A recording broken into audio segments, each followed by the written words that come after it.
आप सुन रहे हैं राम कथा सप्तम दिवस की कथा, जिसमें अनसुईया की भक्ति के बारे में यहाँ बताया गया है। सभी प्रेम बड़े ध्यानपूर्वक सुने। जय गुरुदेव। गीता में भगवान खुद कह रहे हैं अर्जुन से, अर्जुन जो मेरी लीला में, मेरी कथा में मुझ में संशय करता है, संशय आत्मा विनिश्यति, ऐसे व्यक्ति का निश्चय ही विनाश हो जाता है।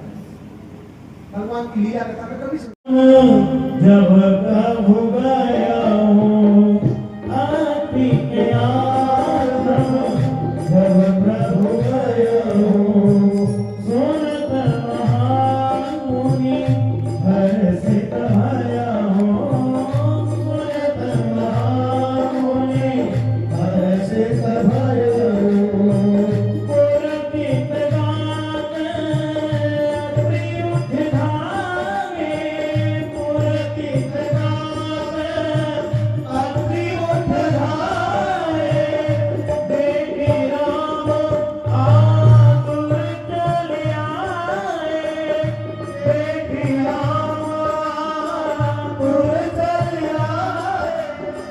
करत दंडवत मुनि कुल लाए, करत दंडवत कर मुनि लाए।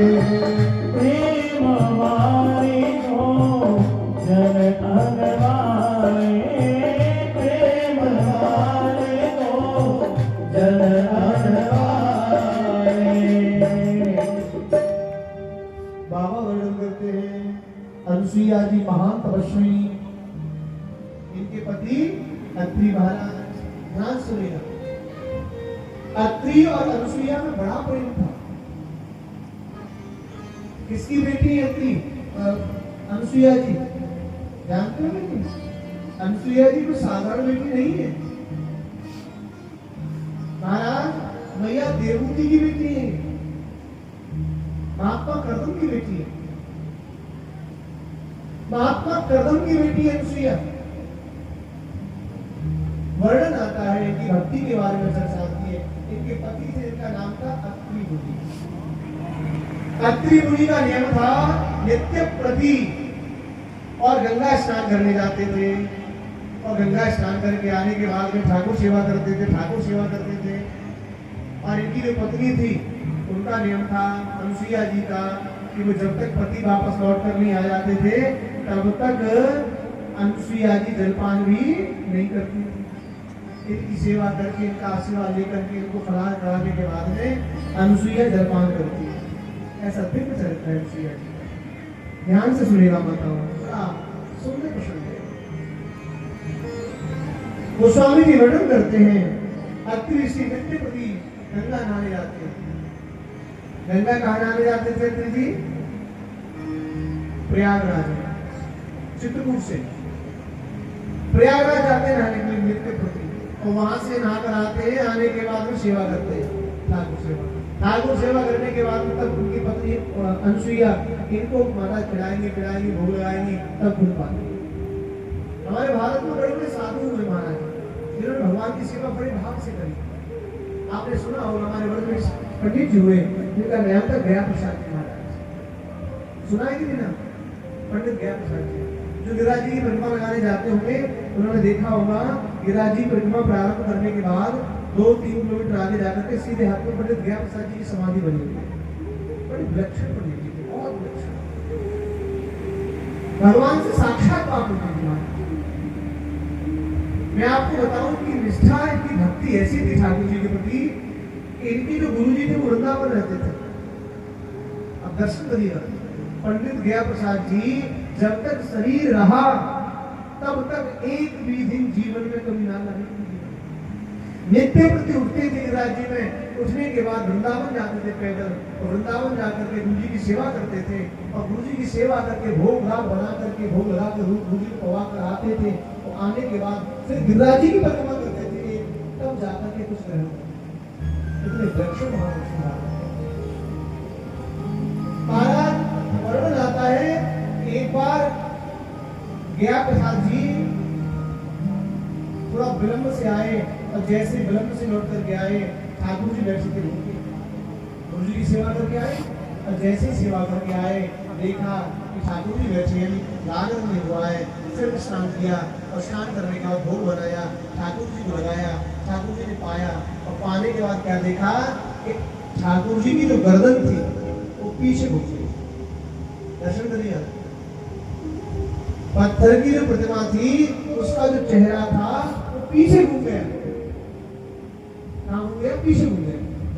जैसे ही पीछे घूमा महाराज पंडित ज्ञानसार जी पैरों में गिर गए।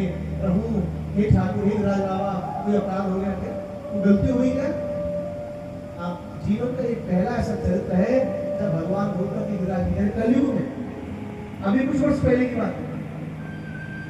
रोते हुए भगवान बोले,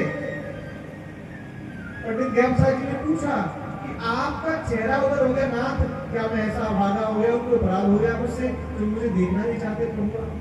भगवान ने कहा रोते हुए, नहीं पंडित जी, ज्ञानसार जी ऐसी बात नहीं। तो मैं ये सोच रहा हूँ तुमने पूरा जीवन मेरी सेवा में निकाल दिया, तुमने जीवन भर मेरी सेवा करी, लेकिन तुमने जीवन में कभी मुझसे मांगा कुछ नहीं। संकोच हो रहा है, तुमसे नजर मिलाने की हिम्मत नहीं हो रही है। ऐसा साधु, ऐसा विलक्षण भक्त मैंने जीवन में नहीं देखा जो कुछ मांगे ही नहीं। पूरा जीवन निकल गया पंडित जी का, जीवन में कभी मांगा। केवल वही प्रतिमा ऐसी है जहां भगवान का गर्दन पीछे घूम गया। जो लोग गिरिराज जी गए होंगे, दर्शन किए होंगे। महाराज ऐसा बताते हैं विद्वान, गोस्वामी जी भी कहते हैं, राम गोस्वामी जी, कि बंधुओं, कलिकाल की इस पावन पवित्र भूमि में कुछ वर्ष पूर्व ही श्री पंडित ज्ञानसार जी जो नित्य प्रति गुरु सेवा करते थे, भगवत सेवा करते थे, ऐसे महापुरुष का दर्शन करने मात्र से हमारा जीवन का कल्याण हो जाता है। आप कभी भी गिरिराज जी की प्रतिमा लगाएं, प्रतिमा लगाते समय एक बार वहां जरूर रुका है, ज्ञानसार जी समाधि में जरूर रुके और रुक करके वहां प्रणाम करके वहां की प्रतिमा करनी चाहिए। और मैं निवेदन करूं, जीवन में अगर भाव और भक्ति सीखनी है तो पंडित ज्ञानसार जी से सीखिए। गुरु सेवा, ठाकुर सेवा के सामने दुनिया में कुछ भी त्याग नहीं करते। ठीक ऐसे ही भक्ति से भाव से प्रेरित श्री अत्रि महाराज हैं। अत्रि जी नित्य प्रति गंगा नहाने जाते हैं। कहाँ? प्रयागराज। और नित्य नहाने गया, अवस्था वृद्ध हो गई, चलने में असमर्थता हो गई, लेकिन नहाना बंद नहीं किया उनका। जितने भी पंडाल में माई बाप बैठे, ध्यान से सुनना। जीवन में कितना भी समय बुरा आ जाए, कितना भी अच्छा आ जाए, लेकिन आपने जो नियम लिया है उस नियम को जीवन में कभी मत छोड़ो। आजकल प्राय देखा जाता है कई लोग 2 महीने हनुमान जी के आ जाएंगे, हनुमान जी नहीं सुनेंगे तो 2 महीना फिर छोड़ देंगे हनुमान जी को, फिर श्याम जी के जाने लग जाते हैं। श्याम जी के 4 महीने जाएंगे, वहां भी नहीं सुनेगा तो क्या करते हैं? फिर कोई दूसरा देवता देख लेते हैं। आज हमारी भक्ति को पुष्ट होने में सबसे बड़ी समस्या यही है, हमारा विश्वास नहीं है एक जगह। और सच मानेगा, जब तक विश्वास नहीं होगा तब तक हरि आपको नहीं मिल सकते। भक्ति को पुष्ट करिए, जगह जगह मन भटकिए, एक ही जगह। साधकों ने कहा है, एक है साध है सब सदे, सब साध है सब जाए। जीवन में अगर एक को साध लिया है, एक को साध लिया आपने, तो सच कह रहा हूं, ठाकुर आपके पीछे पीछे भागेगा। जगह जगह जाकर के माथा टेकना, 10 दिन वहां गए, 10 दिन वहां गए, 10 दिन वहां गए, आप कुछ नहीं कर पाओगे। आपकी भक्ति कभी श्रेष्ठ हो ही नहीं सकती। मैं आपसे निवेदन करूं, सादा सी भाषा देखो, आपको समझाऊं। आपने कभी माली देखा है? माली, माली जानते हो नहीं? जो वृक्षों की रखवाली करते हैं, माली को आपने देखा होगा। माली जब वृक्ष में पानी देने जाता है तो कहां पानी देता है? कहां देता है? वृक्ष की कहां देता है? वृक्ष की जड़ में। और उस वृक्ष में हजारों पत्ते होते हैं, हजारों डालियां होती हैं, हजारों फल होते हैं। लेकिन अब आपने कभी किसी माली को देखा है कि डाली पत्ते फलों में पानी दिए? नहीं। पानी कहां देता है? जड़ में। क्यों देता है? शास्त्र कहते हैं भैया, जड़ में जब पानी दोगे तो वृक्ष अपने आप हरा भरा हो जाएगा। यथो तरो मूल निषेचनेन तृप्यन्ति तस्कंद भयो पशाखा। सारी शाखाएं प्रबलित हो जाएगी। कब? जब जड़ में पानी दोगे। अच्छा, सनातन धर्म की जड़ क्या है? कौन सी जड़ है इसको पकड़ा जाए? कौन सी जड़ है? क्या जड़ है जिसको पकड़ा जाए, इससे कल्याण होगा? शास्त्र ऐसा कहते हैं। ब्रह्म वैवर्त पुराण में ऐसा वर्णन आया है। किसी ने पूछा धर्म की जड़ क्या है, तो बताया मूलम ही विष्णु देवानाम यत्र धर्म सनातन। सनातन धर्म की अगर कोई जड़ है तो भैया केवल नारायण है। अब ये मत सोचना राम अलग है, राम और नारायण अलग नहीं है, एक ही है। सनातन धर्म की अगर कोई जड़ है तो बंधु निवेदन करूंगा आपके चरणों में, केवल भगवान नारायण है। और ऐसे नारायण को छोड़कर के जगह जगह भटका है, जगह जगह। और वैसे भी बाबा ने तो कहा है, माना उत्तरकांड में आएगी चौपाएगी, कलयुग के पाखंड ते लुप्त भये सब ग्रंथ। कलयुग में इतना पाखंड फैल जाएगा, जगह जगह भगवान प्रकट हो जाएंगे। जिनको रहना नहीं आता, खाना नहीं आता, पहनना नहीं आता, वो अपने आप को भगवान घोषित कर देंगे। लोग पागलों की तरह मंदिरों में चक्कर लगाने लगे, महाराज वो बता देते हैं सब कुछ, वो बता देते हैं, तेरे मन में विचार चल रहा था, मैं आपसे निवेदन करूं आप इस बात को हृदय में बांध लीजिएगा।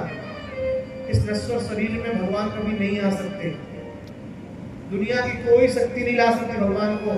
आप कल्पना करिए, पुराण पढ़िएगा, पुराणों में आया है देवता पृथ्वी पर पैर नहीं रखते, कभी पृथ्वी से ऊपर रहते देवता। जब देवता पृथ्वी से ऊपर ही रहते हैं तो हमारे इस नश्वर शरीर में कैसे देवता आ जाएंगे? अब विचार करिए कभी। मैं निवेदन करूंगा, हम लोग कहते हैं पाखंड, यही पाखंड है। भगवान कभी भी शरीर में नहीं आएंगे जिस शरीर से गंधक पदार्थों की बदबू आती है। जो गंधक पदार्थ हम लोग खाते हैं, भगवान कभी ऐसे शरीर में नहीं आते। आपको विश्वास नहीं हो तो देखिएगा, अभी कुछ दिन पूर्व 2024 में जनवरी में हुई थी, शायद 22 या 21 जनवरी को राम जी की प्रतिष्ठा हुई थी ना अयोध्या में, 22 को हुई थी, ऐसी कुछ हुई थी शायद, 21-22 में शायद 22 जनवरी को ऐसी हुई थी, कुछ याद है मुझे। तो आपने देखा होगा 22 जनवरी को जब प्रतिष्ठा हुई तो भारत के यशस्वी प्रधानमंत्री नरेंद्र मोदी जी को संतों ने क्या कहा था? क्या कहा था? आप अगर प्रतिष्ठा करेंगे तो आपको उनका पालन करना पड़ेगा। क्या पालन करना पड़ेगा? 9 दिन तक आप अन्न नहीं खा सकते, केवल और केवल नारियल का पानी पी करके 9 दिन तक रहे, धरती पर सोए थे। हम अगर अन्न खाएंगे तो हमारे शरीर से गंध भी आएगी। आप कल्पना करिए, जहां गंध होती देवता वहां से पलायन कर जाते हैं। मोदी जी को 9 दिन तक निराहार रखा गया था, केवल और केवल नारियल के पानी पर। क्यों? हम प्रतिष्ठा करवाएंगे भगवान की। अब प्रतिष्ठा जब हो गया, कोई भी गंध वहां आती है तो भगवान मूर्ति में आएंगे नहीं, पधराई नहीं जाए, प्रतिष्ठा नहीं की जा सकती है। मैं निवेदन करूं आपसे, जीवन में ऐसा भाव मत लाइएगा। जीवन में अगर कोई भगवान है, सत्ता किसी की है तो केवल और केवल नारायण की है। इसके अलावा दुनिया में हम कहीं भी यत्र भागेंगे, जितने भी देवी देवता कलयुग में प्रकट हो रहे हैं, ये सब कैसे हैं? जैसे प्रधानमंत्री का चुनाव होता है, आपने वोट दी, प्रधानमंत्री बन गए। प्रधानमंत्री जी क्या करते हैं? अपने काम को कुछ हल्का करने के लिए 10, 20, 50 अपने सहयोगी को मंत्री पद दे देते हैं। कोई दूध का मंत्री है, कोई फल का मंत्री है, कोई सड़क का मंत्री है, देते कि नहीं? लेकिन एक बात आप भी जानते हो कि जितने भी मंत्री प्रधानमंत्री ने बनाए हैं, जितने भी मंत्री बनाए हैं, उन सबको रिपोर्ट वही करनी होती है। उनकी बिना परमिशन, मोदी की बिना परमिशन के कोई मंत्री की औकात नहीं है कोई फैसला ले ले, चाहे मंत्रालय का मालिक क्यों न बना बैठा हो। आप समझिएगा, सनातन धर्म की जड़ अगर कोई है तो केवल नारायण है। और नारायण के अलावा दुनिया में जितने भी हम लोग देख रहे हैं समाज में आजकल, ये सब केवल और केवल भगवान के अंगी संगी हो सकते हैं और सुख सुविधा देने के लिए हो सकते हैं, लेकिन मोक्ष कोई नहीं दे सकता। मोक्ष देने की सामर्थ्य केवल मेरे राम है, मेरे कृष्ण है। दुनिया की कोई शक्ति आपको मुक्त नहीं कर सकती। मुक्त अगर कोई करेगा तो राम और कृष्ण ही करेंगे। आप दुनिया में कहीं भी भटकेंगे। बाबा ने इस मानस में कभी कुछ पढ़ो मत पढ़ो, लेकिन मानस के उत्तरकांड को एक बार जरूर पढ़ लेना। आपके जीवन में कोई संशय नहीं रहेगा किसी विषय में। बाबा ने मानस के उत्तरकांड में सब कुछ लिख दिया है। क्या होगा कलयुग में, कैसे लोग होंगे, क्या करने वाले होंगे, सब लिखा हुआ है। और सच मानिएगा, जीवन में भक्ति करनी है तो कैसी करनी है? पंडित ज्ञान प्रसाद जी जैसी, अत्रि जैसी, अनुसुईया जैसी। अत्रि महाराज का नियम हो गए और ऐसे व्रत हो गए, चलने में असमर्थ हो गए। मन में विचार आया, हे गंगा भैया, मैंने जीवन भर आपका स्नान किया, एक भी नागा नहीं किया आज तक। शत्रु में और मित्र में बस एक फर्क होता है। मैंने आपसे कहा था, भगवान से प्रेम करोगे तो भगवान 7 जन्मों में आपका उद्धार करेंगे, और भगवान से शत्रुता करोगे तो 3 जन्मों में भगवान उद्धार कर दे। लेकिन इसका ये परिणाम मत लगाना कि चलो भगवान से बैर कर लेते हैं। भैया भगवान से बैर करने के लिए बाजू में ताकत होनी चाहिए, बिना ताकत के बैर नहीं कर पाओगे। मैं आपसे फिर निवेदन कर रहा हूं, महाराज अत्रि अवस्था व्रत हो गई, जड़ हो गई, लेकिन मन में ख्याल है कि जीवन भर आपका स्नान किया गंगा भैया, अब अगर स्नान करके नहीं जा पाया तो बड़ा कष्ट होगा। महाराज की पत्नी इतनी तपस्वी, इतनी पतिव्रता, अनुसुईया जी ने विचार किया पति व्रत हो गए, जा नहीं पाते हैं अब, और छोड़ भी रहे नहीं नियम। कई लोग ऐसे होते कितना भी बीमार होते हैं नियम नहीं छोड़ते। हाथ जोड़ करके अनुसुईया ने कहा गंगा भैया अगर आप मुझे मानती हैं, प्रेम करती हैं, एक आशीर्वाद दे दो। क्या बोले, आप यहाँ चित्रकूट में भी बहने लग जाओ। आप कल्पना करके देखिए कितनी तपस्विनी होगी अनुसुईया, जिसने संकल्प मात्र से और गंगा को चित्रकूट में प्रकट कर दिया। नाम क्या हुआ? मंदाकिनी। वहां गंगा के रूप में बह रही है। आज चित्रकूट में आप जाएंगे तो मंदाकिनी के रूप में गंगा मैया बह रही है, और रोज नहाने जाते हैं सतदेव, और नहा करके रोज आते हैं, और रोज नहा करके आते हैं, आकर के भगवान का भजन करते हैं। एक बार कथा ऐसी आती है पुराणों में, रामायण में तो नहीं, ये पुराणों में ऐसा आता है कि एक बार देवर्षि नारद, आप तो जानते ही हैं, जब झगड़ा नहीं हो झगड़ा कराते नारद जी हैं। गांव में कोई आदमी ज्यादा बात बनाने वाला हो तो क्या कहते हैं? पक्का नारद है, यहाँ की वहां, वहां की यहाँ, यहाँ की वहां, पक्का नारद है बिल्कुल। नारद जी दौड़े दौड़े गए, तीनों सहेली बैठी थी, लक्ष्मी, नारायणी बैठी थी, ब्रह्माणी बैठी थी, और पार्वती जी बैठी, तीनों बैठी थी। तीनों अपने आप में बड़े प्रशंसित हो रही थी, और तीनों जब अपने आप में प्रशंसित हो रही थी तो बाबा वर्णन करते हैं कि नारद जी ने जाकर के और अनुसुईया की प्रतिपदा धर्म की बड़ी तारीफ की। अरे महाराज, आज के युग में अनुसुईया जैसा कोई भी पतिव्रत नहीं धर्म को पालन करती, कोई नारी नहीं दुनिया में ऐसी। इतनी बड़ाई करी, इतनी बड़ाई करी कि महाराज तीनों को जलन होने लग गई। क्या होने लग गई? जलन होने लग गई। और ऐसी जलन हुई, तीनों को ऐसी जलन हुई कि जैसे ही ब्रह्मा विष्णु महेश तीनों के आदमी पहुंचे घर में, महाराज तीनों को भवन में चली गई, काले काले कपड़े पहनकर, बालों को बखेर करके, और महाराज मन को धारण करके। वो भवन तो जानो कि नहीं? कौन सा? नहीं आजकल तो है नहीं माता जी। हाँ नहीं, माता जी समझदार है, सब समझ रही। जैसे को भवन में गई, तीनों देवता गए, जैसे गए देखा पत्नी को भवन में बैठी, बड़ी मनोहार की देवी, क्या बात है, ऐसा क्यों कर रही हो? देखो भले ही भगवान हो, एक बात तुम दिमाग में बिल्कुल बिठा लेना पड़ेगा। दुनिया में आदमी किसी से डरे चाहे नहीं डरे, दुनिया में आदमी किसी से डरे चाहे नहीं डरे, लेकिन अपनी पत्नी से सब डरते हैं। डरते कि नहीं? बता, कितना भी पहलवान आदमी हो, कितना भी पहलवान, दुनिया उससे बह खाती हो, लेकिन वो अपनी पत्नी से जरूर बह खाता होगा। पत्नी के मां सब डाल बजाते हैं। दुनिया में कोई, तीनों देवता भी गए, पत्नी को हाथ जोड़ रहे हैं, मना रहे हैं, भाग्यवान तुम ऐसी बात कर रही हो, नाराज अच्छी लगती हो, तुम तो मुस्कुराती हो, कितनी अच्छी लगती हो, ये सब अच्छा नहीं है, सब छोड़ो। मना रहे देवता तीनों, ब्रह्मा विष्णु महेश तीनों मना रहे हैं, लेकिन वो रूठ कर बैठे। मैं आपसे निवेदन करूं, कितना भी जीवन में देख लेना, कहीं भी चले जाना, पत्नी से सब डरते हैं। हमारे ब्रज की बड़ी सुंदर कथा है। एक छोड़ा का ब्याह भयो, और जैसे ही ब्याह भयो, महाराज ब्याह होने के बाद में बहू आई भाई घर में।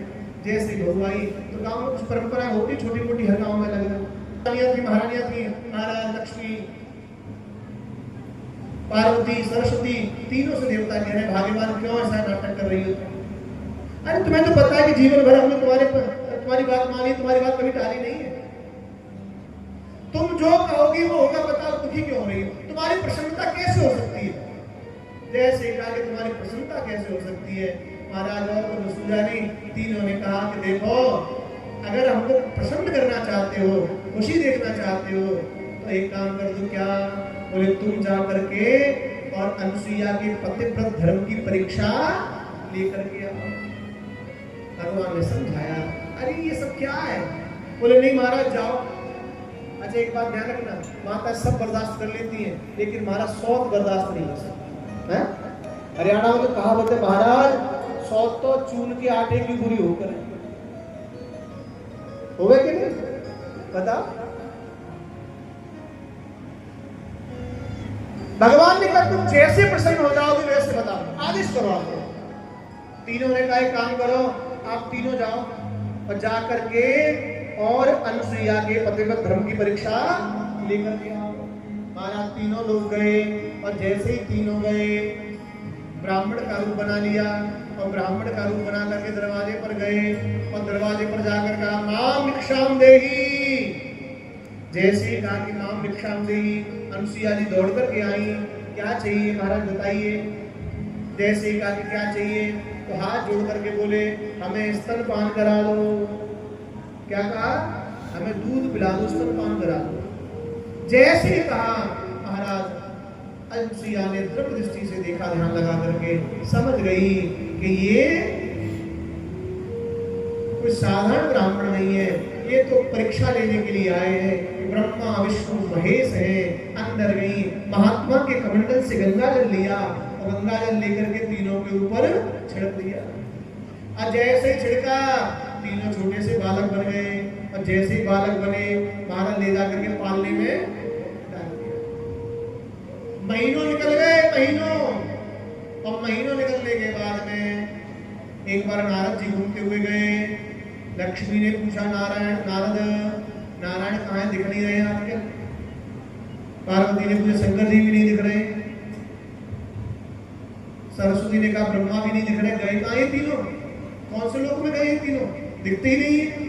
तब कहा कि महाराज ये तीनों गए कहीं नहीं है, इन तीनों को और अनुसुईया ने अपने पतिव्रत धर्म के प्रभाव से बालक बना दिया है, पल्ली में झूल रहे हैं। महाराज जैसे मालूम पड़ा कि पतिव्रत धर्म के प्रभाव से पल्ले में झुला दिया है तीनों ब्रह्मा विष्णु महेश को, महाराज तीनों से रहा नहीं गया, दौड़ी दौड़ी गई, हाथ जोड़े, माफी मांगी, क्षमा करना, अहम हो गया था, अपने आप को बड़ा समझने की आदत हो गई थी। कभी कभी हमें ऐसा होता है, आपको नहीं सबको होता है, इन कानों को अपनी बड़ाई सुनने की बहुत आदत होती है। दुनिया बड़ाई कराए साहब, फलाने का लड़का, फलाने की बहू। याद रखना जीवन में जब ज्यादा बड़ाई हो समझ लो आपका पतन होने वाला है। तो बहुत बड़ाई करे समझ लो चापलूस है। कबीरदास जी ने तो कहा है निंदक नीरे राखी आगन मुठी छवाए, बिन पानी सावन बिना निर्मल करे सुभाए। निंदक को पास में रख लेना, प्रशंसक को पास में मत रखना। प्रशंसक अगर पास रहेगा तो आपकी सत्ता जल्दी चली जाएगी। रावण के यहाँ क्या हुआ? रावण के यहाँ ही हुआ। रावण को प्रशंसा सुनने की आदत थी और उसके प्रशंसक रावण को बड़ा लंबी लंबी बातें फेंक के मारते थे। रावण बड़ा प्रसन्न होता था कि मुझ जैसा योद्धा दुनिया में कोई है ही नहीं। और प्रशंसा के कारण जीव का पतन होता है। आप सबसे प्रार्थना है जीवन में भक्ति करें, भजन करें, तो एक नियम जरूर रखना कि जो आपकी बड़ाई करे वहां से उठ करके चले जाओ। प्रशंसा भक्ति में अवरोध है और इस अवरोध से अगर आपको जीना है, बचना है, तो भैया प्रशंसक से दूर रहिए। तो वर्णन करते हैं मानस में भैया कि महाराज जी अनुसुईया पतिव्रत धर्म के बल पर और उन्होंने तीनों ब्रह्मा विष्णु महेश को बालक बना दिया था। ऐसा बड़ा सुंदर पतिव्रत धर्म है। जानकी जी गई है, भगवान राम गए हैं, प्रणाम किया है ऋषि पत्नी को, अजय से प्रणाम किया। ऋषि पत्नी ने जानकी जी को उपदेश किया है, बड़ा सुंदर उपदेश है। आइए आप सब लोग गाइए। मानस में बाबा ने गाया है, पतिव्रत धर्म के बारे में बताया।